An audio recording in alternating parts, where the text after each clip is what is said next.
Please be seated.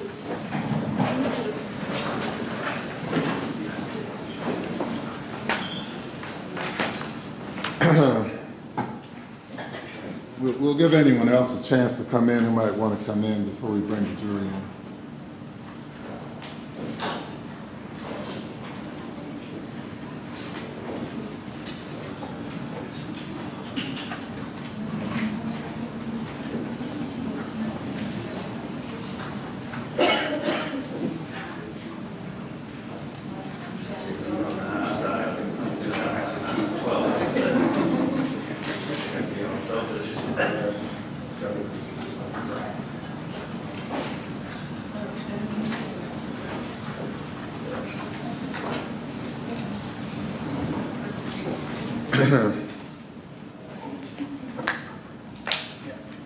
Okay, if you bring the jury.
George, present.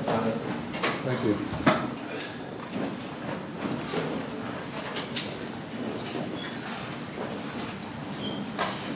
Mr. Foreman. Yes, sir.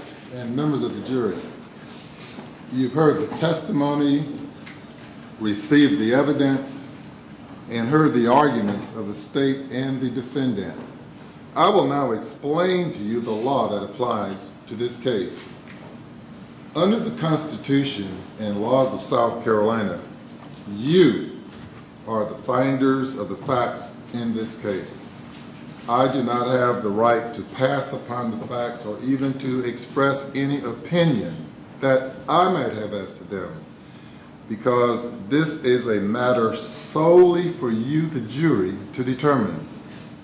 As jurors, then, it is your duty to determine the effect, the value, the weight, and the truth of the evidence presented during this trial.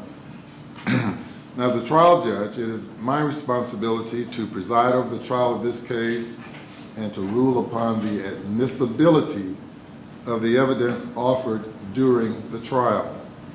You are to consider only the testimony which has been presented from this witness stand, together with the exhibits and stipulations that have been made a part of the record. Additionally, I have the duty to charge you the law applicable to this case. And as the presiding judge, I am the sole judge of the law of this case. It is your duty as jurors to accept as correct and apply the law as I now state it to you, and then reach your verdict. Finally, I charge you in this regard that you should not be concerned with what you think the law ought to be, but rather what I charge you that the law is. You are also the judges, the sole judges, of the credibility, that is the believability, of the witnesses who have testified and of the evidence which has been presented during this trial.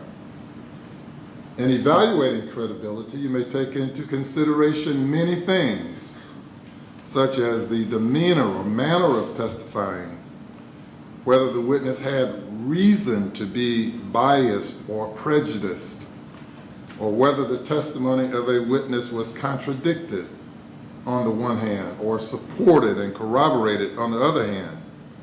it becomes your duty as jurors to analyze and to evaluate the evidence and determine that evidence which convinces you of its truth. Now, while the arguments of counsel is a beneficial part of every trial, you should remember that the statements made by counsel are not evidence. In presenting arguments, counsel often refer to the evidence. However, you should base your verdict on the evidence as you remember it. Therefore, if there are any conflicts between the recollection of counsel about the evidence and your own recollection, you should rely on your own understanding of the evidence. There are two types of evidence which are generally presented during a trial: direct evidence and circumstantial evidence. Direct evidence is the testimony of a person who asserts or claims to have actual knowledge of a fact, such as an eyewitness. Circumstantial evidence is proof of a chain of facts and circumstances indicating the existence of a fact. The law makes absolutely no distinction between the weight or value to be given either direct or circumstantial evidence, nor is a greater degree of certainty required of circumstantial evidence than of direct evidence. You should weigh all of the evidence in this case. After weighing all the evidence, if you are not convinced of the guilt of the defendant beyond a reasonable doubt, you must find the defendant not guilty. Normally, a person cannot give opinion testimony. Normally, when a person testifies, they must testify as to what they either saw, heard, sensed by smell, or something of that nature. However, there is an exception when one is qualified because of education or experience. They are permitted to give their opinion in certain areas if the court qualifies them that way. In this case, we've had witnesses have been qualified to give opinion testimony. This does not mean that you must accept the opinion, but it is evidence for you to use in any way that you see fit, and for you to give it the weight and credibility you believe is appropriate.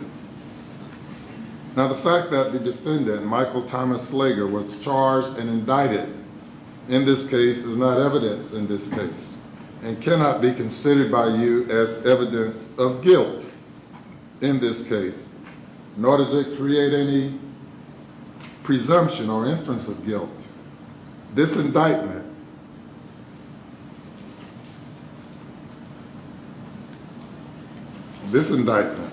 which I hold in my hand, is simply the formal written instrument which contains the charge made against the defendant.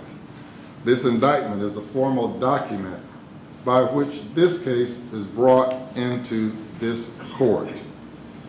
The defendant has pled not guilty to the charge alleged against him.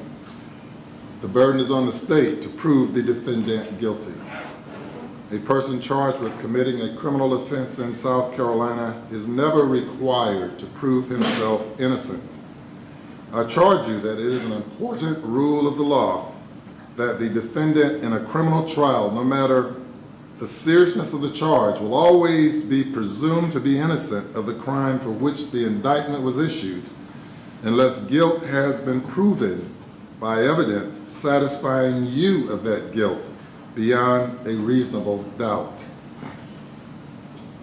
The presumption of innocence does not end when you begin your deliberations, but it accompanies the defendant throughout the trial until you reach a verdict of guilt based on evidence satisfying you of that guilt beyond a reasonable doubt. The presumption of innocence is like a robe of righteousness placed about the shoulders of the defendant, which remains with the defendant until it has been stripped from the defendant by evidence satisfying you of the defendant's guilt beyond a reasonable doubt. The presumption of innocence is not a mere legal theory. It is not just a legal phrase. it is a substantial right to which every defendant is entitled, unless you, the jury, is satisfied from the evidence of the guilt of the defendant beyond a reasonable doubt. The state must prove the defendant guilty beyond a reasonable doubt. So what is a reasonable doubt in the law?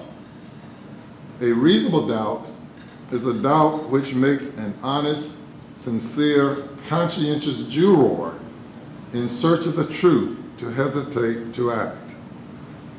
Proof beyond a reasonable doubt must therefore be proof of such a convincing character that a reasonable person would not hesitate to rely and act upon it in the most important of his or her own affairs. Proof beyond a reasonable doubt can also be described as proof that leaves you firmly convinced of the defendant's guilt. Now, there are very few things in this world that we know with absolute certainty. And in criminal cases, the law does not require proof that overcomes every possible doubt. If based on your consideration of the evidence, you are firmly convinced that the defendant is guilty, you must find him guilty. If, on the other hand, you think there's a real possibility that he is not guilty, you must give him then the benefit of the doubt and find him not guilty. The defendant is charged with murder. The state must prove beyond a reasonable doubt that the defendant killed another person with malice aforethought. Malice is hatred, ill will, or hostility towards another person. It is the intentional doing of a wrongful act without just cause or excuse, and with an intent to inflict an injury, or under circumstances that the law will infer an evil intent. Malice aforethought does not require that malice exists for any particular time before the act is committed, but malice must exist in the mind of the defendant just before and at the time the act is committed. Therefore, there must be a combination of the previous evil intent and the act. Malice aforethought may be expressed or inferred. These terms, expressed and inferred, do not mean different kinds of malice, but merely the manner in which malice may be shown to exist. That is, either by direct evidence or by inference from the facts and circumstances which are proved. The express malice is shown when a person speaks words which express hatred or ill will toward another, or when the person prepared beforehand to do the act, which was later accomplished. For example, lying in wait for a person, or any other act of preparation going to show that the deed was within the defendant's mind would be express malice. Malice may be inferred from conduct showing a total disregard for human life. If you determine that the state has not proven murder beyond a reasonable doubt, you should then consider whether the state has proven beyond a reasonable doubt that the defendant is guilty of the lesser included offense of voluntary manslaughter. Of course, you cannot find the defendant guilty of any offense unless you are convinced of guilt beyond a reasonable doubt. To prove voluntary manslaughter, the state must prove beyond a reasonable doubt that the defendant took the life of another in the sudden heat of passion based on sufficient legal provocation. Both heat of passion and sufficient legal provocation must be present at the time of the killing to constitute voluntary manslaughter. Sudden heat of passion may for a time affect a person's self-control and temporarily disturb a person's reason. The sudden heat of passion must be the type that would make an ordinary person unable to coolly reflect on his actions and would produce an uncontrollable impulse to do violence. Sufficient legal provocation must be the type that would make a person of ordinary reason and caution become enraged and to lose control temporarily. The provocation needed for voluntary manslaughter must come from some act or related to the victim. Words alone, however, vulgar or insulting, are not enough to be legal provocation. Where death is caused by the use of a deadly weapon, the words must be accompanied by some overt, threatening act which could have produced the heat of passion. The exercise of a legal right, no matter how offensive it is to another, is never sufficient legal provocation for voluntary manslaughter. If the heat of passion had cooled, or if there was enough time between the provocation, if any, and the killing for a reasonable person to cool, the killing would not be voluntary manslaughter. In deciding whether a reasonable person would have had enough time to cool off, you should consider all the circumstances surrounding the killing.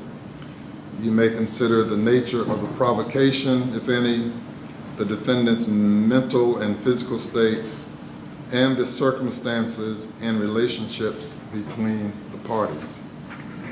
The defendant has raised the defense of self-defense. Self-defense is a complete defense, and if it is established, you must find the defendant not guilty. The state has the burden of disproving self-defense by proof beyond a reasonable doubt. If you have a reasonable doubt of the defendant's guilt after considering all the evidence, including the evidence of self-defense, then you must find the defendant not guilty.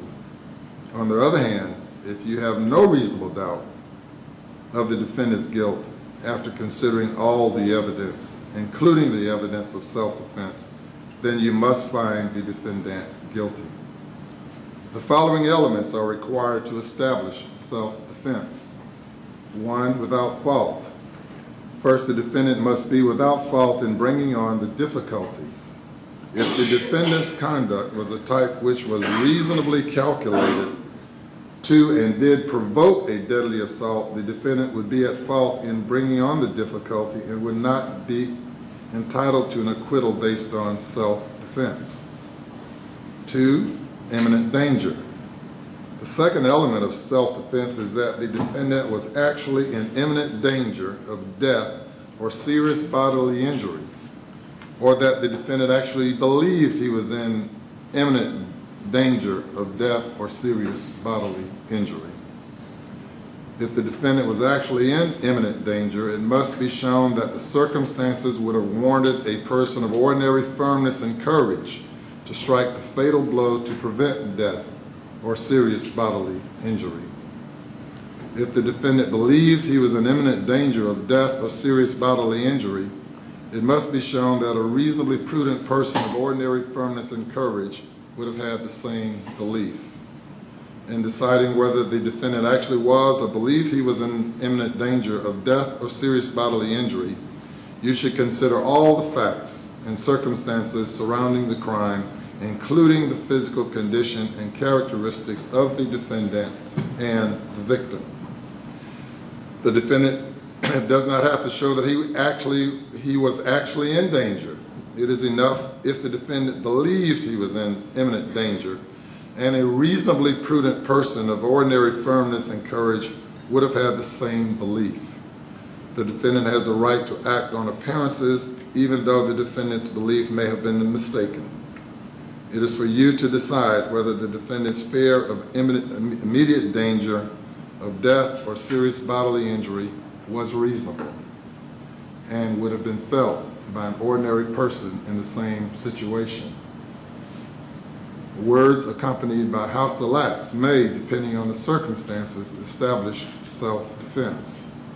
The final element of self-defense is that the defendant had no other probable way to avoid the danger of death or serious bodily injury to act as the defendant did in this particular instance. A person cannot be required to make an exact calculation as to the degree or amount of force which may be needed to avoid death or serious bodily injury.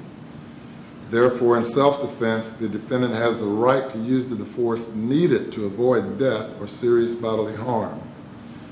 The force used in self-defense does not have to be limited to the degree or amount of force used by the victim.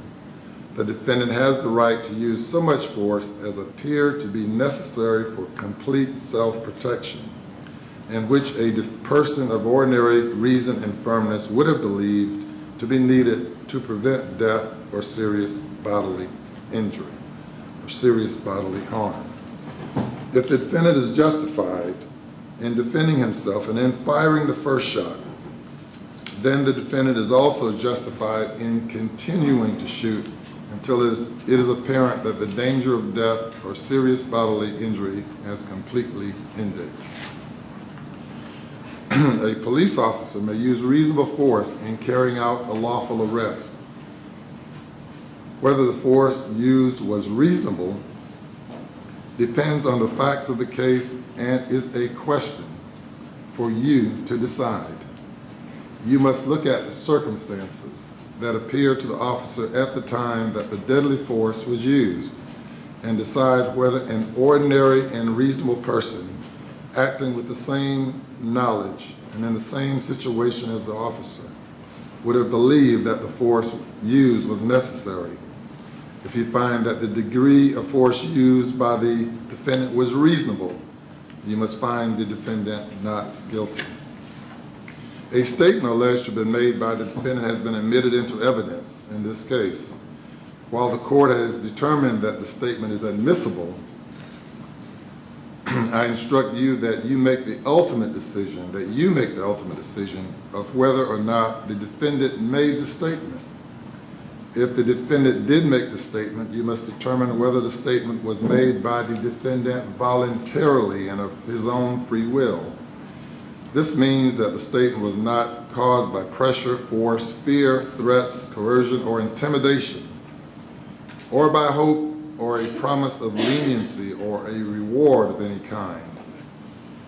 In determining whether the statement was voluntary, you should consider both the characteristics of the defendant and the details of the questioning.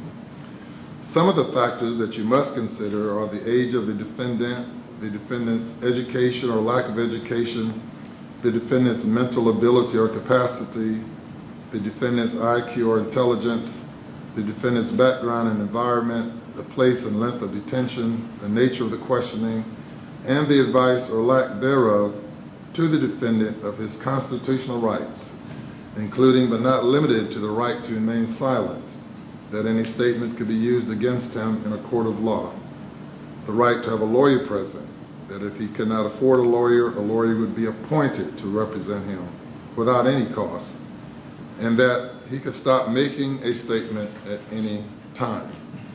You must carefully consider all the surrounding circumstances before you give any weight to an alleged statement. The state has the burden of proving beyond a reasonable doubt that the alleged statement was voluntary.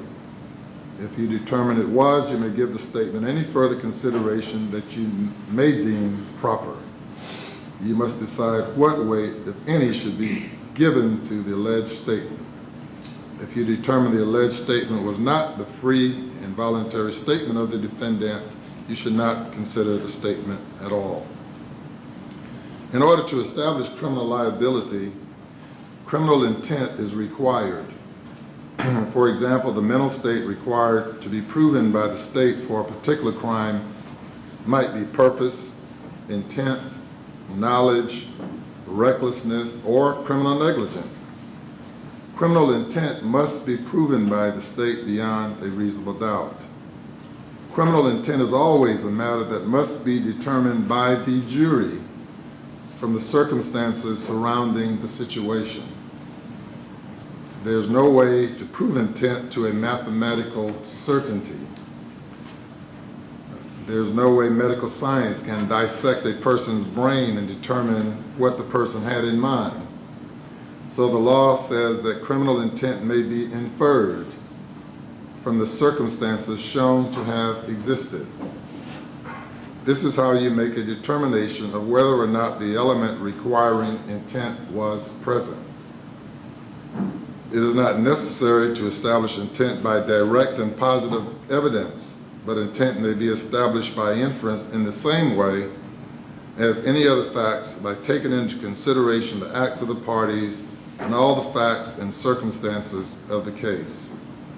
Criminal intent is a mental state, a conscious wrongdoing. It is up to you to determine what the defendant intended to do based on the circumstances shown to have existed. Criminal intent can arise from action or failure to act. It may arise from negligence, recklessness, or an indifference to duty, or to consequences that is considered by the law to be equivalent of criminal intent. The defendant has presented evidence of his good reputation and character to show that it would be inconsistent with the defendant committing the crime. The weight you give to that testimony, like all other testimony in this case, is for you to decide in your good judgment. You may consider testimony of the defendant's good character along with all the other evidence in deciding whether or not the defendant is guilty or not guilty. Now, Mr. Foreman and members of the jury, I am required to charge you the law as I have done through these instructions now being given to help guide you to a just and lawful verdict. Whether some of these instructions will apply will depend upon what you find to be the facts. The fact that I have instructed you on various subjects on this case must not be taken as indicating an opinion of this court as to what you should find to be the facts or what your verdict should be. Now, you've been chosen and sworn to give the parties in this case a fair and impartial trial. When you've done so, you will have complied with your oath, and no one will have a right to criticize your verdict. You must not be influenced by opinions or expressions of opinion you may have heard outside of the courtroom, but rather should base your verdict solely on the testimony of the sworn witnesses who took the stand, the exhibits received into evidence, and the law which I have stated. You should not be swayed by caprice, passion, prejudice, or improper sympathy for or against anyone in this case. Remember, you have no friends to reward or enemies to punish, and all parties are entitled to a fair and impartial trial. It is your duty as jurors to consult with one another and to deliberate in an effort to reach an agreement. Each of you must decide this case for yourself, but only after an impartial consideration of all of the evidence with your fellow jurors. In the course of your deliberations, do not hesitate to re-examine your own views and change your opinion if you become convinced it is erroneous. However, do not surrender your honest conviction as to the weight or effect of the evidence solely because of the opinion of your fellow jurors or for the mere purpose of returning a verdict. As stated earlier, you are the judges of the facts. Your verdict must represent the considered judgment of each juror. In other words, your verdict must be unanimous. Now, you may have noticed that I have read these instructions. I do so to give you the law as accurately as possible. I will give you a copy of these instructions to have in your jury room. You may refer to these instructions to assist you in your deliberations. You must consider the instructions as a whole and may not follow some and ignore others. And Mr. Foreman, it will be your duty to preside over the deliberations of the jury. If during your deliberations you should desire to communicate with the court, please reduce your message or questions to writing, signed by your fourth person, and pass the note to the bailiff, who will bring it to my attention. I will then respond as promptly as possible, either in writing or by having you return to the courtroom. Now, you've heard the evidence and you have heard the law. Whatever your verdict, Mr. Foreman, you will indicate it on this verdict form and then sign and date your verdict. And the verdict form says, "We, the jury, by unanimous consent, find the defendant guilty of murder or guilty of voluntary manslaughter or not guilty." And whichever one is your verdict, you will indicate it by checking the appropriate box. Certainly there's no suggestion by the court as to the order of verdict. Considering the way they're written, one must be written before the other. You'll then sign and date the verdict form. Remember that although the foreperson is the only juror who writes the verdict, it is not his alone. The verdict has to be unanimous, and Mr. Foreman, you're not authorized to write the verdict until all of you have agreed on a verdict. Now, ladies and gentlemen, I'm certainly aware of the hour of the day. We're going to have you commence deliberating today and deliberate as long as you want to or need to today. We do not plan to keep you overnight. When you get ready to go, you notify me, and the case is in your hands. So you'll deliberate as you see fit, and under my guidance, so you inform me as to when you want to leave and when you want to come back, if you need to come back, provided that it's the time I agree to. Now, we've picked 18 jurors, but we can only use 12 to deliberate. I've been most impressed that for all these weeks, all of you, each of you have appeared and appeared dutifully. But from the first 12 jurors who were selected, if any of you cannot continue with the deliberations, and we need to pull one of the alternates in to be one of the first 12. If any of you out of the first 12 cannot continue with the deliberations, please let me know by raising your hands at this time before we excuse the alternates. All right, there's a scratch on the throat, but nothing else. All of you are good, so good to go. Very good. So what that means is that the first 12 jurors selected will be the deliberating jury in the case, and you'll deliberate until you reach a verdict. The alternate jurors will be excused when you go to the jury room. We'll certainly receive your things from the jury room. But I need you all to go to the jury room. We'll take care of dinner for you and all that as well, unless you're still eating pizza. We'll work with you on all of that. So please go to the jury room. All of you at the first 12, the folks on the back row will remain, but do not begin deliberating until you've received a copy of this jury charge, which includes the verdict form and the indictment.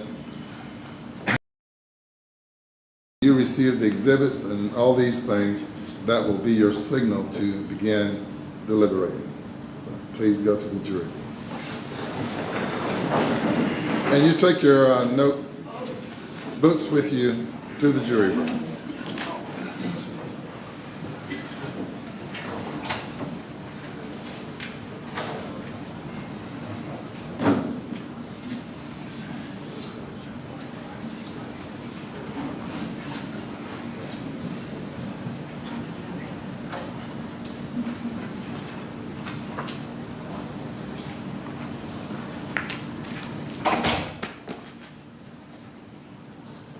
All right, for everyone to be seated. I'll excuse the alternates in a minute, but in the meantime, are there any additions or exceptions to the charge? Your Honor, forgive me, just to point out a minor typo, just to make the court aware of it, on the written instructions, the direct and circumstantial evidence section that we were sent.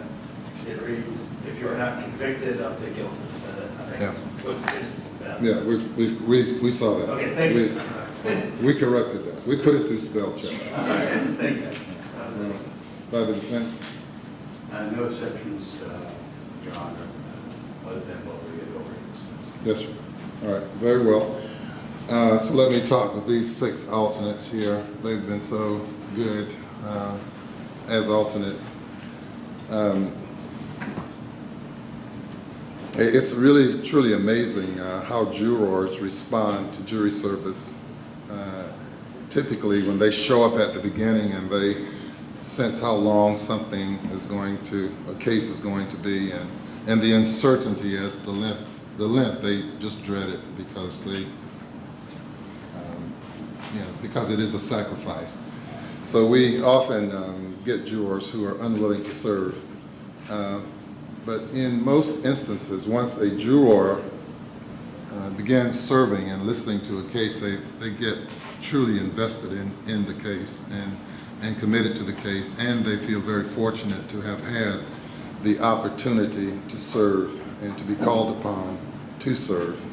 And I sense that with each and every one of you. Unfortunately, we can only use 12 jurors to serve. Invariably, particularly on a long case, we get pretty big attritions. Something happens to someone. Of course, we had a couple of car wrecks and things on this jury as well, minor things involving family members, fortunately. But quite often something happens and we have to use alternate jurors. They've made it. I was ready to let whichever one needed to go, but they all are committed and want to stay. So they have that right because they were selected just by lot, the way jurors are selected. So that's the bad part is you can't continue with the deliberations. The good part is that you're free to go, amazingly. You're off jury, you're through. And that comes to an abrupt halt quite often. I know we have the one juror who's ready to go because she's celebrating her birthday today.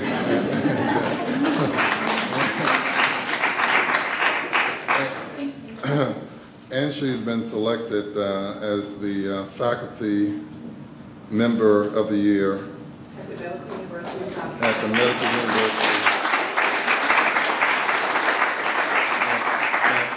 And she is scheduled to get an award next Thursday. December 8th at 10 o'clock. What day is that? Is that next Thursday or that's next Thursday or next Wednesday? Are you coming? No. But she asked me at one point whether she is going to be able to go to this, receive her award on December 8th, and I told her I sure hope so. So you'll be able to make that. Very good. And for all the others of you as well, I want to thank you on behalf of everyone here for your dedication and commitment. And we'll excuse you from jury duty. You can't go in the jury room anymore even. Someone has to go get your things and bring them out. And you'll have to see your fellow juror someplace else and tell them that you miss them and all that. So thank you all very much, and we appreciate it. Now I guess you can keep those notes as your souvenirs. I don't know of any other. We typically destroy notes when they're left at the end of the case, but I don't know of any rule or law that mandates that. Any objection to those jurors keeping their notes? No, sir. All right, you can just keep those for your own information. Let's see, anything else anyone else needs to say to the jurors? I would say that you should not discuss, once you're off jury duty, then you're obviously free to discuss your thoughts about the case with anyone. I would encourage you not to do so while this jury is still deliberating until you hear that they have reached a verdict. We have been very meticulous in trying to protect your identities by referring to you and having you, like you have new names, which is juror number this and juror number that. and we'll continue to do that. But you're free to talk with anyone that you would like to after you hear that there's a verdict in the case. But certainly no one has any right to annoy or harass you, and should anyone attempt to do so, and you inform the court, we will promptly take care of that for you. And with that, you all are free to go. Let's see if we can then, let's see, we can, what? Who wants to take a break? Did you? Okay, sure. They can take a break like back there or where? Yeah, that's fine. They haven't started. We're going to go through the exhibits in 10 minutes, yeah. All right, this jury wants a break before they start, so we'll let them, I think they like to go and get some fresh air. We'll give them 10 minutes to do that while you all are coordinating everything that they're going to receive. And like cross-checking all exhibits, make sure for report. Any questions by anyone concerning anything?